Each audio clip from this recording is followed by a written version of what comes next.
Hello, everyone, and thank you for joining us for our final webinar of 2020, Edison Research's 10 for 20.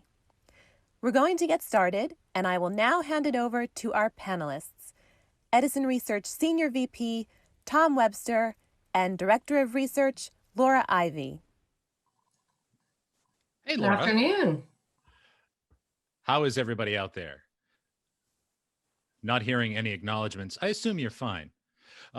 So we're going to do something a little bit different, Laura and I, today. We have certainly presented a lot of webinars all year long. And today is sort of less webinar and more big show, Laura. We're putting on a show. Putting on a show. Final one of the year. Might as well. Might as well. Yeah. And I'm really excited, really, for two reasons. Number one, I get to wear my dinner jacket. Very nice. It's the Edison holiday party today. So I thought I'd dress up out of my usual pajamas. And number two, this is a day when we get to really shine a light on all of the smart people who work with us here at Edison. Absolutely. We're going to see some Edison team members present our findings today. Some of these will be familiar to our attendees, hopefully some new faces for people to get acquainted with today. Absolutely.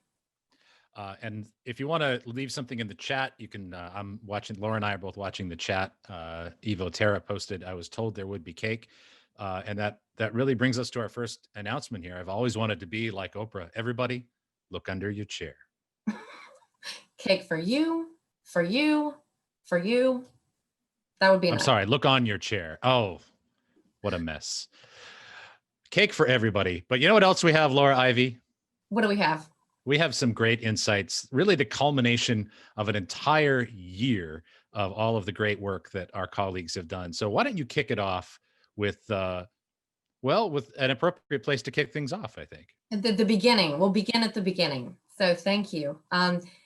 Fortunately, we're joining you remotely, as you have seen everyone join through these webinars through the year. But we are very fortunate that despite all the circumstances of quarantine, we did continue to do market research projects. We talked to thousands of people about audio consumption, opinions, voting, and we're going to look at some of that research today.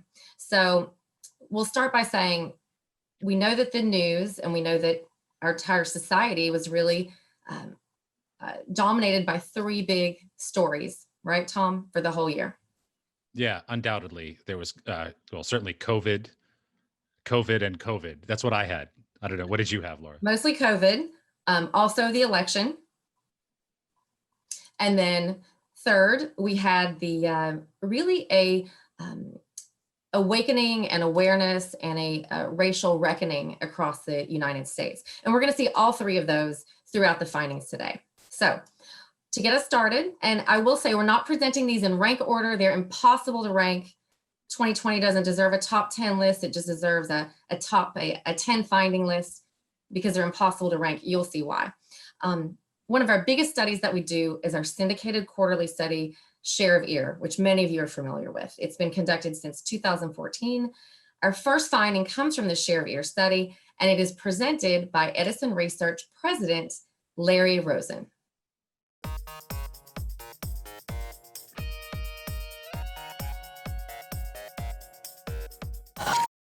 Of course, the big story of the year is the COVID pandemic and all the ways that it changed people's lives.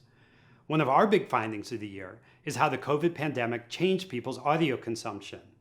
To take a look at this, we delved into our Share of Ear study, which tracks all aspects of people's audio consumption. First, take a look at the top line on this graph. This shows where all audio is consumed by the location of consumption. So as you can see, just under half of all listening was done at home, a third in the car, 15% at work, and 4% in other places. We then updated the data in May of this year during the COVID disruptions, and you can see the location of listening changed dramatically. Fully 70% of all listening in May was done at home. The location of listening was totally changed by people staying at home quite naturally. We then updated the data further in September of this year, and you can see the numbers came back partway to what they had been historically. Things hadn't gone back to the way they were before, but we see some moderation from what we saw at the bottom of the pandemic disruptions in May. Of course, we'll keep tracking this data over time to see if once we get past this pandemic, things go back to the way they were before, or if the pandemic has permanently changed audio consumption. And that relates to a second finding that you can see on this graph here.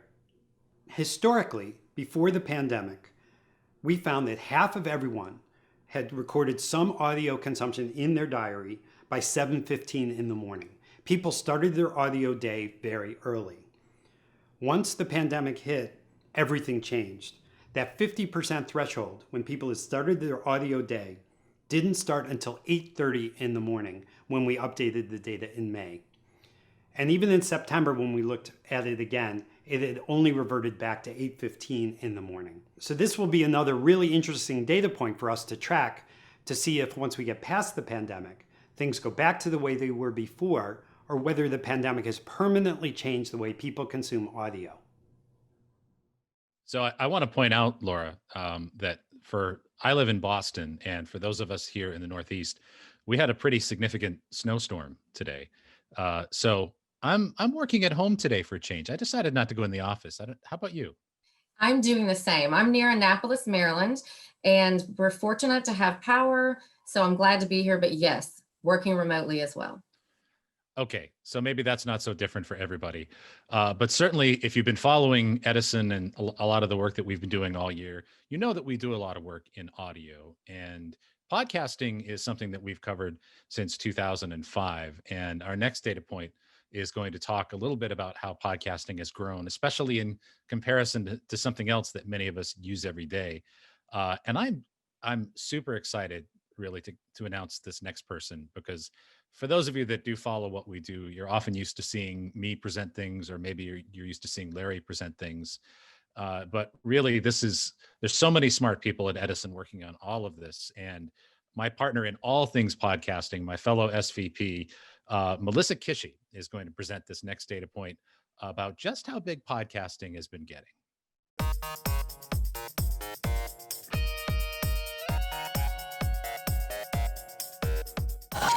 Now, of course, it would not be an Edison Research presentation without a little bit of podcast data from our Infinite Dial study. This annual study, which we've been doing for the last few years with our friends at Triton Digital, tracks media consumption and technology and has been doing so for over 20 years. This first one reminds us of the big. While we most definitely have not yet hit peak podcasting, 2020 is the year that we see 100 million podcast listeners a month. After single-digit growth for the last bunch of years, that's a 40% increase in 2 years. And this next one reminds us of opportunity.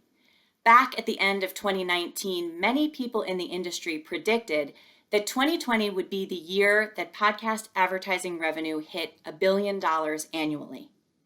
And while revenues have started to recover, $1 billion? Not quite yet. Thank you, COVID. But even before the pandemic, podcasting was struggling to find a permanent place in agency budgets for many of their clients.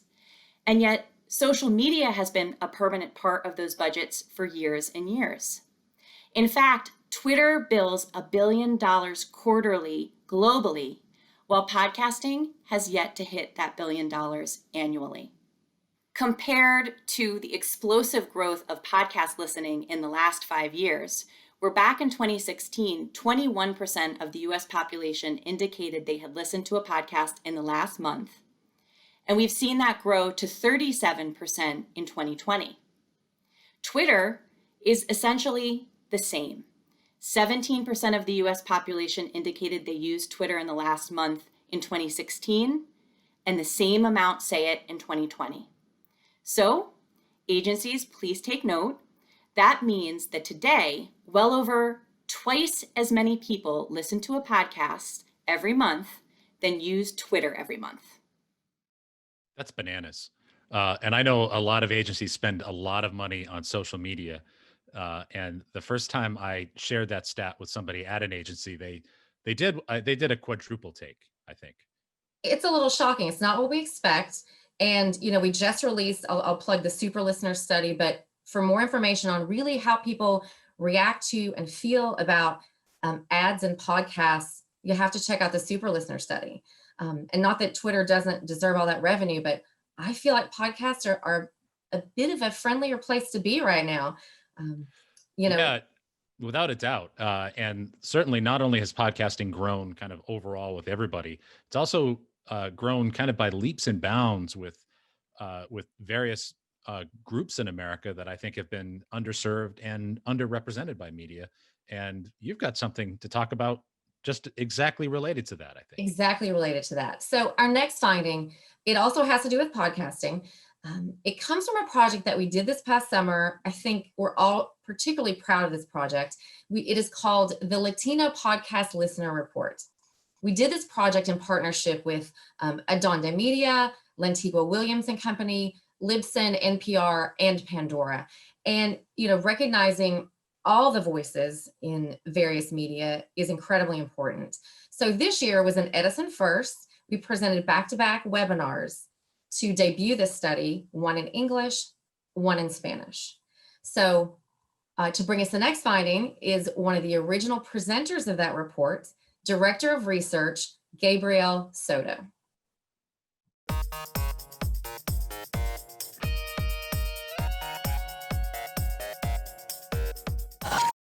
2020 will be a year to remember. Among many things, it will go down as the year that governments, sports, and companies across the world took a stand and pledged to make a better tomorrow for people of color. My top finding just had to support this greater effort, as small as it may be. So, from the Latino Podcast Listener Report, we found that the Latino community, along with all of its diversity, has been and will continue to be essential for the growth of podcasting. In this national online survey of 2,500 Latinos conducted in May in English and Spanish, it was revealed that 1/4 of all Latinos are monthly podcast listeners. And we also found listenership among Latinos is poised to grow as their awareness of the medium increases.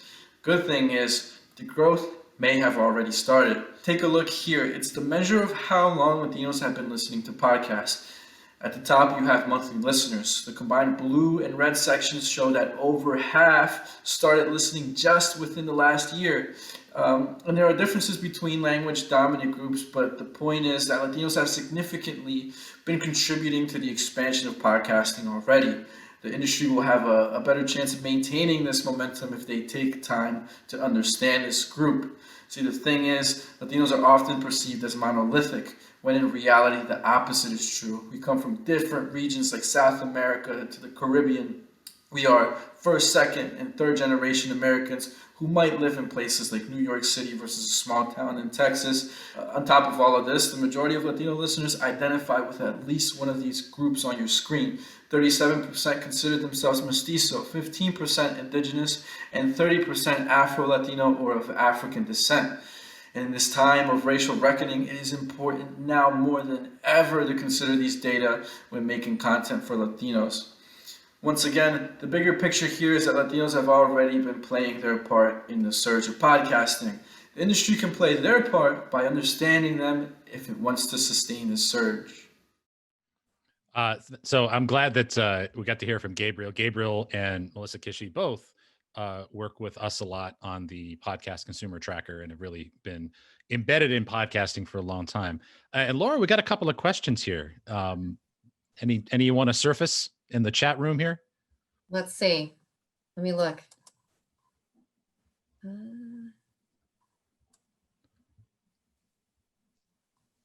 I'm sorry. I'm just now looking at the. Yeah, no worries. There's one here. Well, first of all, Dick Taylor writes in, Right. There are millions of podcasts and only one Twitter. Is it fair to compare them? And I would say two things to that. And thanks for popping in here, Dick. Dick, certainly a frequent writer about media. Number one, from an advertising agency perspective, they are often treated as a box in terms of a spend. And number two, is it fair? No. It's our webinar, Dick. We don't have to be fair. So, but thanks for chiming in. What else, Laura?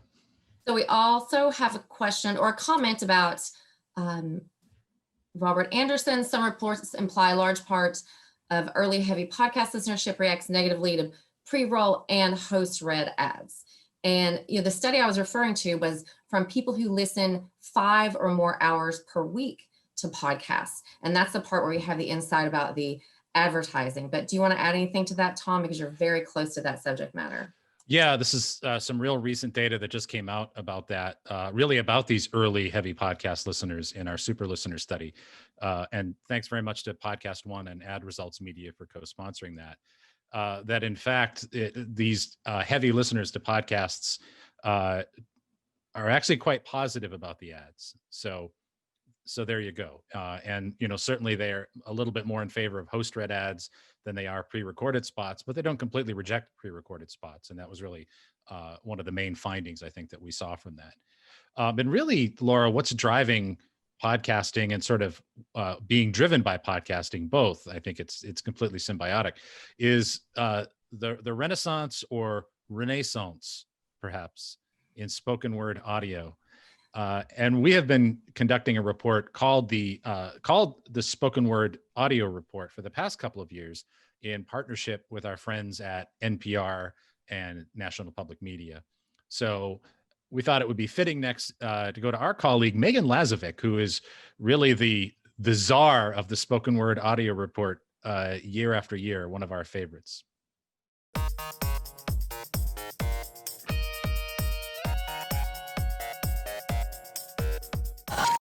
2020 was a good year for spoken word audio. People in the US spent a lot of time listening to news, sports talk and play-by-play, talk and personality audio programming, and audiobooks. They're listening on terrestrial radio, through podcasts, and other digital formats. And we've been able to observe a major increase in listening over the past few years. The Spoken Word Audio Report from NPR and Edison Research showed us that the share of time spent listening to spoken word audio in the US has increased by 30% in the past 6 years, and 8% in just the last year. The highest levels of growth are coming from women, African Americans, Latinos, and 13 to 34-year-olds. The same study examined some of the reasons why people are spending more time with spoken word.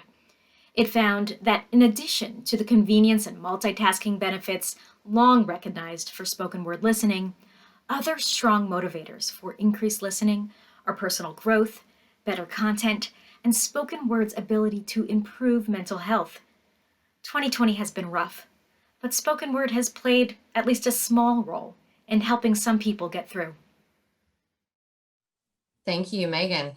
Yeah, so I think it's impossible to deny that connection that listeners get from spoken word audio.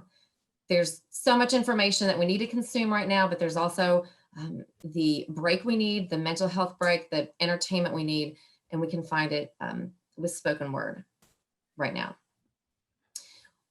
Do you have anything to add to that? No, I just I'll pop in and answer a question here. Okay. Let's see here. We had one quick question from John Del Tato writes in, how much of the growth in podcast listeners can be attributed to some bigger names, i.e. Michelle Obama entering the space? Well, that's a part of it, John. I think another part of it is increased distribution. And we have seen the streaming audio platforms, certainly Spotify and Pandora, have a lot to do with increasing the reach of podcasting and bringing in a lot of new listeners to podcasts, and especially younger listeners to podcasts. So it's certainly increased investment, increased distribution, and of course, having Michelle Obama does not help. Evo asks, is that a Ukejo or Banjalele behind you, Laura? Oh, so yeah, so I think or behind Megan, sorry. Yes, Megan LAZOVICK. I believe she plays both of those, but we did not have her play those for this year's top findings, maybe next year. No, and the most awesome thing that Megan does is play accordion for Edisonians on their birthday. She pops in on Zoom and sings happy birthday and plays accordion, which is one of the great traditions here at Edison Research. Among many. Of many. So Laura, what's next? So, you mentioned younger listeners driving growth in podcasts, and our next finding focuses on those young listeners. This one particularly, we looked at the young listeners and their audio habits to better understand the future of audio consumption. So the next finding is brought to us from our Director of Research, Megan Vartan.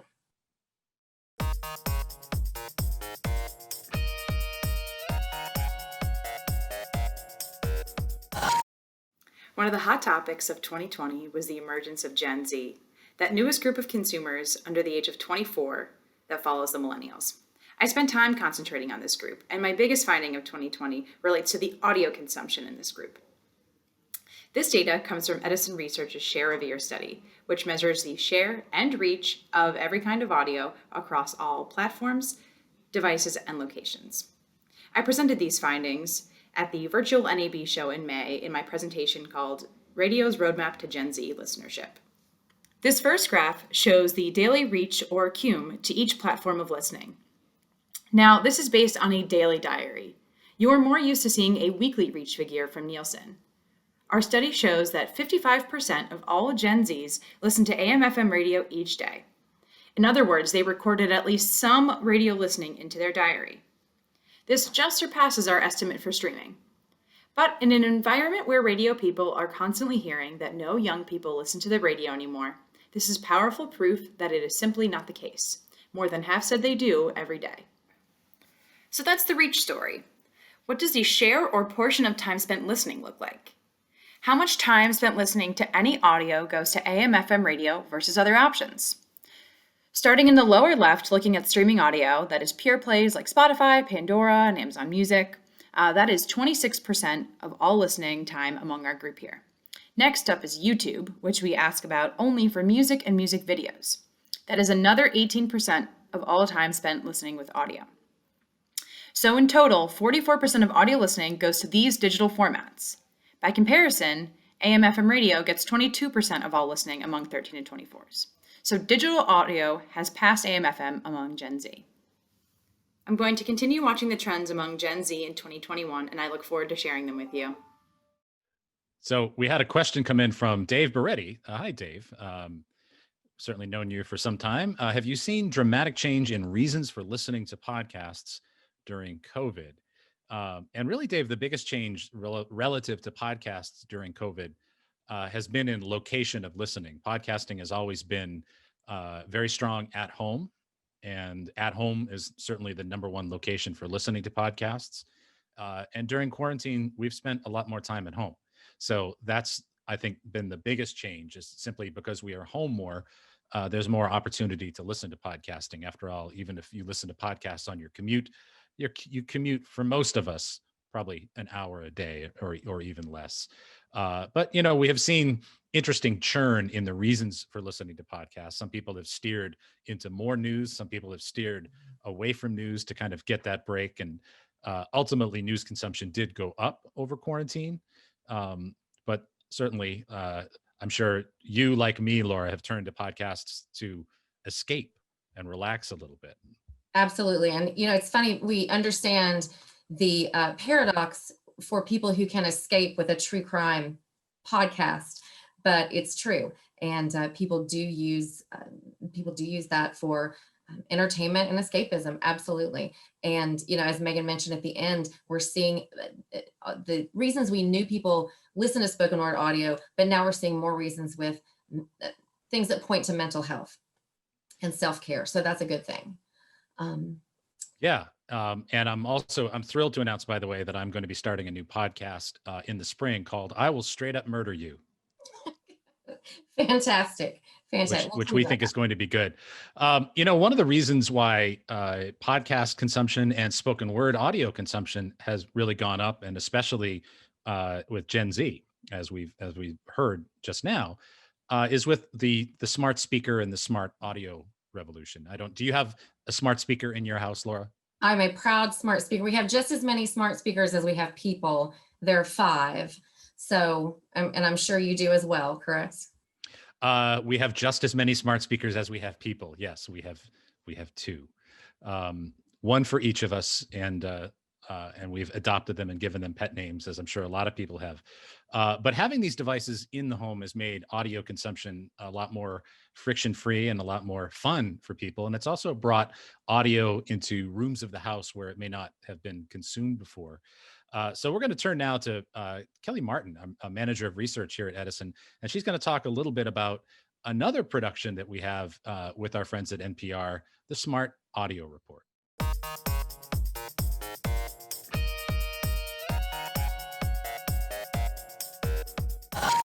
One of the top findings of 2020 from Edison Research has to do with the tech that lets you set a timer, play a round of Jeopardy, listen to your favorite audio, or even turn on your holiday lights. Smart speakers. Devices like Amazon Alexa, Google Home, and Apple HomePod. The Smart Audio Report from NPR and Edison Research found that 24% of people in the US own at least one smart speaker. That's around 60 million people. The Smart Audio Report also gave us insights into how smart speaker owners have been using their devices since quarantine restrictions started.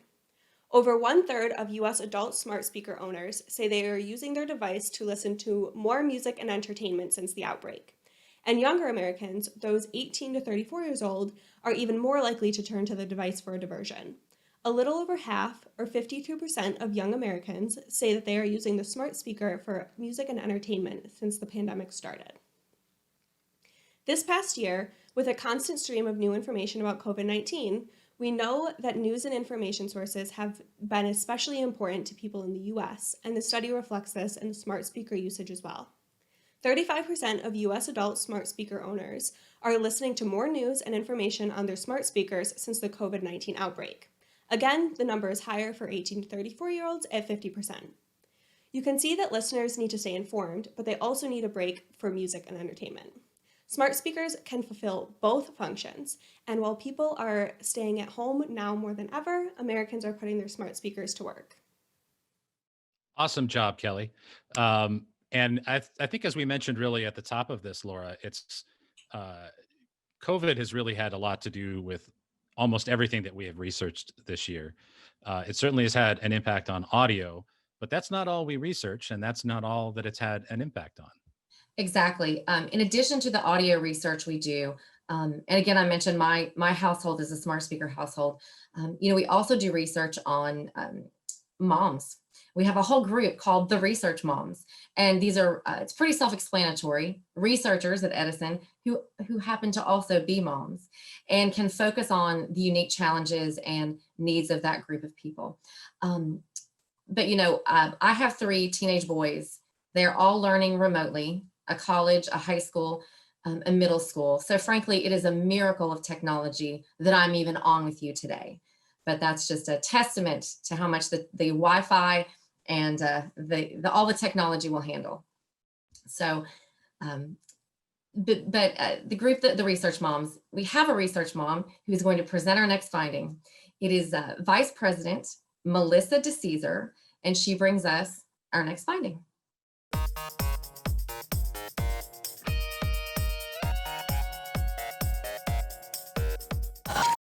One of the most compelling points from 2020 is the effect of the pandemic on education and the rise of distance learning. In our Moms in Media 2020 study, we reported that 54% of moms agreed that they were spending a lot of time helping their children with distance learning.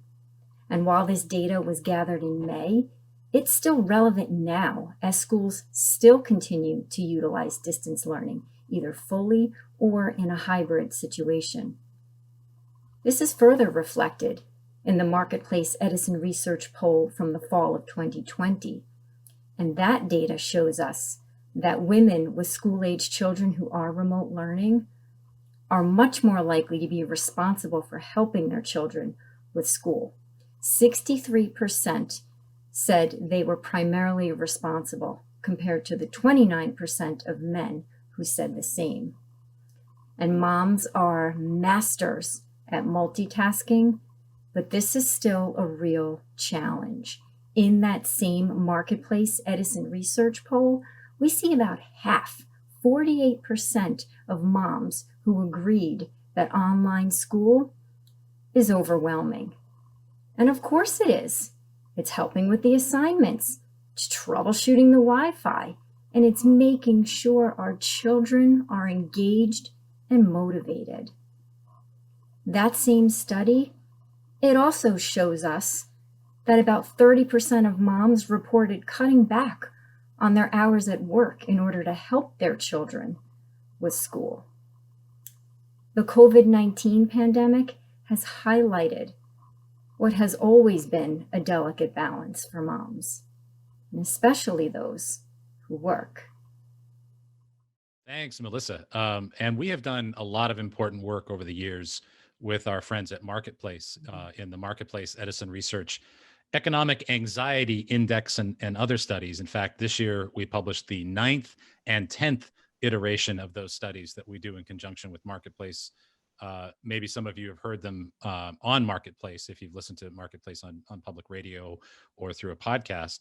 And it's become a really important study for us over the past few years. So with both COVID and issues of racial justice playing such a large part of the news this year, those issues, of course, could not go unescaped or unremarked upon by this series. So we're going to turn now to Edison VP Mary Mine, who does a lot of work with the Marketplace Edison Research Series and also with our election work, which you're going to hear more about in a moment. And she's going to talk a little bit about some of those issues, how COVID and issues of racial justice have impacted Americans, the economy, and how Americans feel about all of that.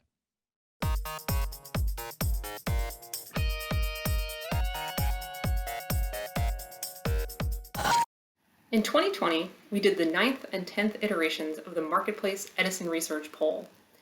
This survey tracks Americans' economic anxiety and attitudes towards economic issues. Racial justice was an issue that came to the forefront in 2020, with both the disproportionate impact of COVID-19 on people of color, and then with the death of George Floyd, the national protests and the national discussion that followed. In October, we posed this question to a national sample of all Americans. Generally speaking, do you think that Black workers are typically paid more, less, or the same amount as white workers doing the same job? And we found that half of Americans think that Black workers are typically paid less than white workers doing the same job. I'm just going to pause and repeat that because I think it is so remarkable. Half of all Americans think that Black workers are typically paid less than white workers who are doing the same job. Breaking this down by race, more than 3/4 of Black Americans say this is the case. And also really striking is that 41% of white Americans and 48% of Hispanic or Latino Americans also think this is the case. In the same vein, 6 in 10 Americans think that race has at least some impact on an individual's long-term financial success. Black respondents are much more likely to think that race has a big impact on an individual's long-term financial success, but still, a majority of Americans and a majority of whites and Hispanics and Latino Americans also think that race has at least some effect on financial success. To me, the takeaway here is that half of Americans don't see the United States as a land of equal economic opportunity. Thanks, Mary. Some sobering data to hear. The list this year is very different from our top 10 list last year, which was audio focused and emerging technology and so forth. And this year our research really reflects what's going on all around us, and it's undeniable how it is all fit together. The data from that Marketplace Edison Research poll, it confirms what many people have already acknowledged, and more people will come to acknowledge, that recognition of widespread racial inequality, economic inequality that's prevalent all throughout the country. So. Yeah, absolutely. And that, and I know, Laura, you're going to bring up really sort of the last couple of videos that we have here. We've talked a lot about COVID. We've talked about how it's affected media consumption. We've talked about Americans' economic anxiety. But certainly there are a few things more newsworthy in 2020, aside from those two issues, than the U.S. elections. And Absolutely. Edison does a lot of work on the U.S. elections. So Laura, tell us a little bit about what we're going to hear in these last couple of videos. Right. So we've talked about 8 findings so far, 2 more to go. Where do we go from here? The election, where Americans make their choice, known as we think about all these issues and concerns we just talked about. So Edison Research, for those of you who might not know, we do provide the exit poll of record for the national election pool. That's ABC, CBS, CNN, and NBC. And these are the polls that are done after voters have cast their ballots. So in an election year, findings from these exit polls have to make the list. So to bring us our next finding, we have Manager of Research, Michelle Castillo.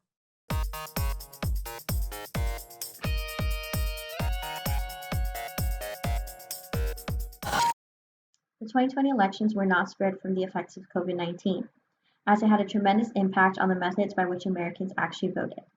During the 2020 general election, more people voted prior to Election Day, either by mail or early in person, than ever before. The exit polls and raw vote count show clear differences in candidate preference according to the method by which an individual chose to vote. Among those who voted by mail, Biden won the group by 31 points. Those who voted early in person split their vote evenly between Biden and Trump. And finally, voters who voted in person on Election Day voted for Trump. Understanding how these three different electorates voted is key to understanding the results of the entire election, as well as how it unfolded on election night and the days that followed. Every state has different rules and laws about how voting is conducted and how votes are counted. But a key group of swing states, including Michigan, Pennsylvania, and Wisconsin, count most of their Election Day votes before their by-mail votes. This had a dramatic effect on the narrative of the vote count as Trump got off to a significant lead in these three states as the Election Day was counted first, before Biden eventually took over the leads in all three states as the absentee vote counted and reported. In Michigan and Wisconsin, this happened in the early morning hours of election night. But in Pennsylvania, this lead change didn't occur for several days. COVID-19 required Americans to vote under far different circumstances than almost ever before. The exit poll data and raw vote count reported by Edison illustrates the impact. The next question is, what will the future of elections look like? Will the partisan differences by vote type persist? Only time will tell. Well, that's a taste of some of the election work that we do. And we've actually been the sole providers of exit polling research to the national election pool since 2003. And over that time, we have not, nor have our clients, issued an erroneous projection in all of the races that we have covered. But in 2018, in addition to our exit polling duties, we also took over the vote count duties for the national election pool. So if you watched any of the networks that Laura named on election night and heard the actual vote counts coming in, we had thousands of people all over the country and in contact with the various local offices that were counting all of these votes, streaming that data in real time. And it is in fact the number of votes that leads us to our 10th and final story here in our 10 for 20. And for this, we're going to turn to Director of Research, Drew Malakowicz.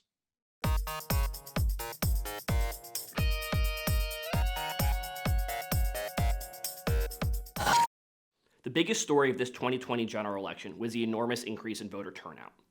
In 2016, about 137 million voters turned out to vote, a record in itself. For this 2020 general election, we'll end up at about 158.5 million voters, another record turnout and an increase of about 21.5 million voters.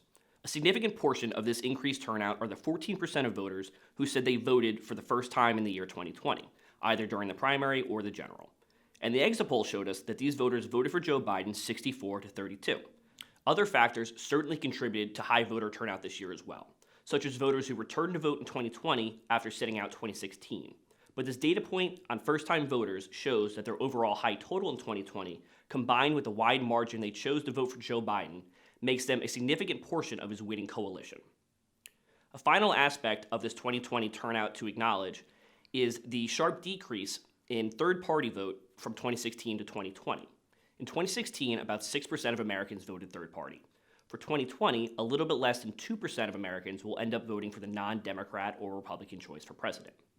This year's high voter turnout, coupled with the high concentration of votes for the two major parties, will result in Joe Biden and Donald Trump receiving the first and second highest vote totals in American history. So a good year, Laura, at least an impactful one, and a year in which we have covered a lot of various fields and data points.